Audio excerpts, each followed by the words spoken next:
Hey there mga my love spices! Thank you so much for always staying here with me in this channel po. So yun nga na bago natin simulan i-check ang inyong energy reminders muna tayo na hindi po all of you ay makaka-resonate. Kaya naman piliin mo lamang yung mga mensahe na sa tingin mo ay for you. At kung feel mo na ang reading na to ay para sa'yo, then this reading might be really for you. And syempre wala tayong gender here. Babae, lalaki, LGBT, cross-watcher. So all welcome here mga babes.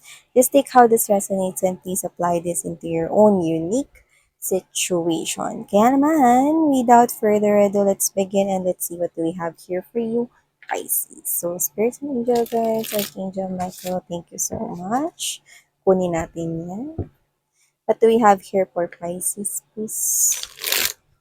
This is for Pisces. What does Pisces needs to know? This is for my Piscean people out there. Or may Pisces in their natal or birth chart, or dealing kayo with Pisces, baala kayo. You can flip roles if you want. Kung may cross watchers, thank you so much. Pisces. Okay, Pisces. Mukhang meron ditong gustong sabihin sa inyo, guys. See?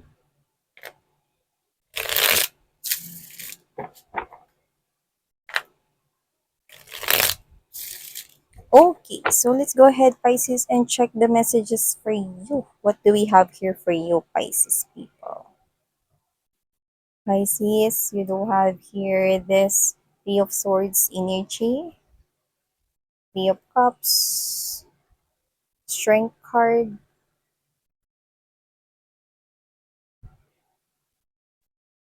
Ten of Coins, Five of Pentacles, Nine of Pentacles. Wow, you've got the Nine and Ten of Pentacles right here, definitely. Sabihin ko na yung una ko nakikita, meron dito nanghihinayang, nasasaktan siya rito, no? Nanghihinayang rito, no, na nasa paligid niya na pala, no, nasa harapan niya pa, hindi niya pa nakita, no, nasa harapan niya na kayo, Pisces, no, pinakawalan niya pa kayo. Now, this person is feeling your loss. This person wants reciprocity. This person wants to rekindle or maibalik itong connection na to, no? Pero yun nga, nahihiya siya rito. Halos hindi niya alam mo yung parang wala siyang mukhang maiharap. So, pwedeng itong tao na to, no, is nahihiya with the strength card right here, no, like, binubuo niya pa yung lakas ng loob niya rito, no, na parang hindi niya alam kung saan niya ba kukunin yung lakas ng loob na yun. With the Hermit right here, Knight of Pentacles, Energy Tower, meron ako nakikitang bagong pag-ibig for you guys, no? Na nakikita kong parating dito. Unexpected yan darating sa'yo, no? At kung sino yan, pang long term mo na siya.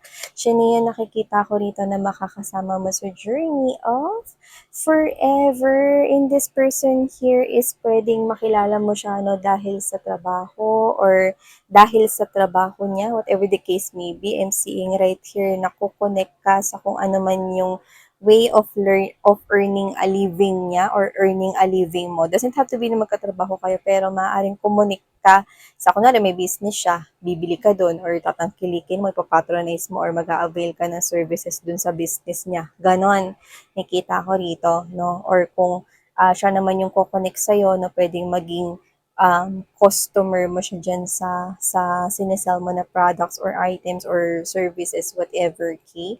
Or baka siya ay makamiting mo, no, kung ito ay usapang nagwo-work ka sa isang company, yan, no, or you're working dun sa isang company, no, na parang gusto niya na malaman kung ano pa yung um, pwedeng i-contribute ng kumpanya na pinagtatrabahuhan mo, no, sa pangangailangan niya in terms of business or work job related. So, yan yung nakikita ko rito.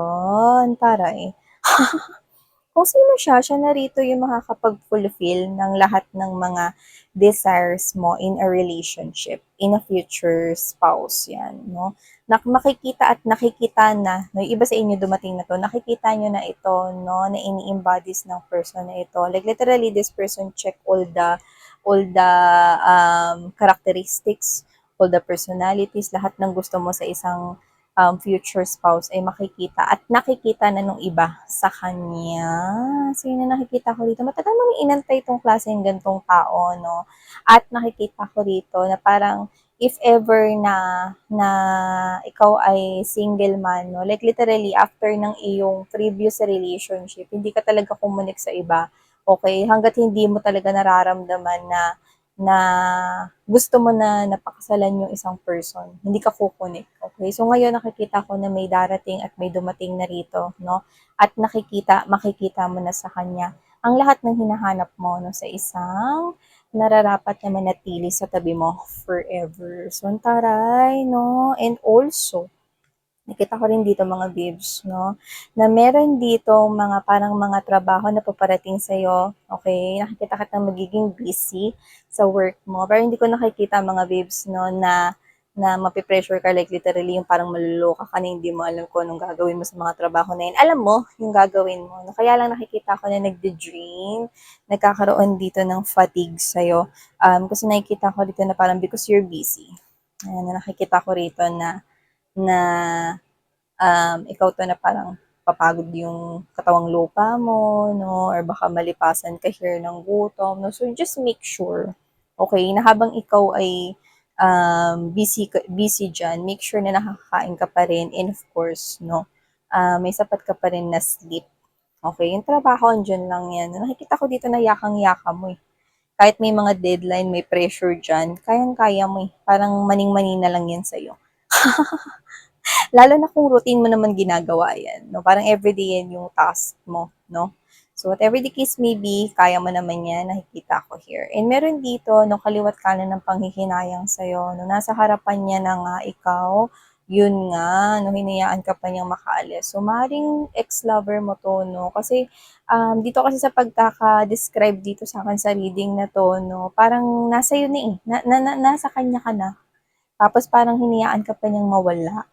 Yan. So, maaaring may ginawa 'tong kasalanan kasi para makita ka niya bilang 9 to 10 bullseye. 9 to 10 of Pentacles energy, nasa iyo yung tagumpay, no? At wala sa kanya. So, lumalabas rito mga babes, no? Na malaki yung panghihinayang niya rito, no? Kasi maaaring nakikita niya na noon pa na meron ka naman talagang kakayahan na mag-grow at maging successful on your own. No? At ngayon, nakikita niya na ito. Maaaring mahilig siya sa music, pero kung sino man siya, mga babes, nakikita ko may trabaho naman siya ngayon, no? Pero, alam niya na hindi niya mahihigitan kung anong meron ka ngayon at kung ano pang magkakaroon at magiging meron ka in the future. So yan, nakikita ko kasi na ang abundance at triumph ay nasa iyo. Ang tagumpay ay nasa side mo, Pisces. So nasasaktan siya rito. Yan. And also, hindi ko alam bakit may nalulungkot ditong family member or tinuturing mong family. You might want to observe, okay, yung family members. So, baka may sad dyan. Eh, look at them in the eyes. Kasi the eyes are the windows of the soul. Kasi nakikita ko rito parang may malungkot. Yan, na baka meron siyang problema, kailangan niya ng kausap, no? Doesn't have to be na meron siyang suicidal thoughts or what, no? Kailangan niya ng comfort. So, yan, baka may kapatid ka dyan or your mom, your dad, no, na baka hindi ganun ka-open, no, na may problem sila, no. They just want to release, okay, something that's bothering them. So, yung iba pwedeng hindi literal na family or relatives, pwede rin naman na mga friends ninyo na matagal nyo na talagang friends at gusto nyo talaga na alam mo yun, parang sa lahat ng okasyon na present sila. Yung mga high school friends, elementary friends na hindi na bago sa inyo. Tinuturing niyo ng mga kapatid kanya. So, you might want to ask them, no, kung how are they, kamusta naman sila ngayon, so, yan. Nakita ko rito na meron ditong sad, no, yan, especially magki-Christmas ngayon, so, walang sad, okay, so, dapat walang sad. So, nakita ko rito mga babes, no, na, yan, nakikita ko rin here that with the Three of Cups energy and the Five of Pentacles, no, meron rito na hindi kayo to eh.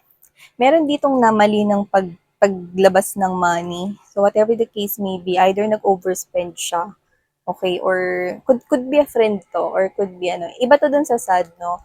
Hindi siya sad dahil yung sad na yun, iba yun. Okay? Meron pa ritong iba na namomroblema, no, may kinalaman sa pera talaga yung problema niya. Pera talaga. So, whatever the case may be, kakailanganin niya tulong pinansyal galing sa'yo. So, yun nakikita ko here. Yan. Baka may mangutang. May mangutang, no? Pero ang, yun yung dadahilan niya eh, parang, kasi para maitawid yung budget niya for food, no? Which is true naman. Yun na nakikita ko rito. Totoo naman siya ron. So, whatever the case may be, yan. May lalapit sa'yo rito, no? Parang tulungan mo siya na maitawid, no? Yung pangangailangan sa home niya. Okay, kung sino man yan, no? At ibabalik niya ito sa'yo sa sahod niya. Yan, nag-fall short kasi rito.